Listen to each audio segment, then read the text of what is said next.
Mechanical electrical civil engineering സെക്ടറിലത്തെ top job titles ആണ് നോക്കിക്കൊണ്ടിരിക്കുന്നത്.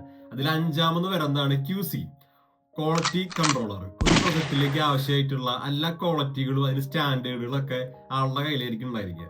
QCയുടെ main duties എന്ന് പറയുമ്പോൾ ഒരു പ്രൊജക്റ്റിലേക്ക് വരുന്ന കുറെ മെറ്റീരിയൽസ് വരുന്നുണ്ടോ, ഈ മെറ്റീരിയൽസ് എല്ലാതും കൃത്യമായ ക്വാളിറ്റിയിലാണോ വരുന്നത്, സ്റ്റോക്ക് ഒക്കെ വരുന്നത്. അതുപോലെ തന്നെ കുറെ ഇൻസ്റ്റാളേഷൻ നടക്കുന്നുണ്ടോ, ഒരു പ്രൊസീജിയേഴ്സ് ഒക്കെ നടക്കുന്നു, ഇതല്ലാതെ പ്രോപ്പർ ആയിട്ടുള്ള ഒരു മാനറിലാണോ. അതുപോലെ തന്നെ ഓരോ കൺട്രി വാരി ചെയ്യുന്നതനുസരിച്ചിട്ട് അവർക്ക് ഒരു സ്റ്റാൻഡേർഡ് ഉണ്ടാവും ഇൻസ്റ്റാളേഷൻ ചെയ്യേണ്ടതായിട്ടുള്ളത്. ആ സ്റ്റാൻഡേർഡ് ഒക്കെ മീറ്റ് ചെയ്യുന്നുണ്ടോന്നൊക്കെ മേക്ക് ഷുവർ ചെയ്യുന്ന ആളാണ് QC എന്ന് പറയുന്നത്. ഈ ക്വാളിഫിക്കേഷൻ എന്ന് പറയുന്നത് ഒരു ബിടെക് എഞ്ചിനീയർ, ഏതെങ്കിലും technical background engineering qualification, diploma ആയാലും നമുക്ക് ഒരു ജൂനിയർ ആയിട്ട് നമുക്ക് സ്റ്റാർട്ട് ചെയ്യാൻ പറ്റും.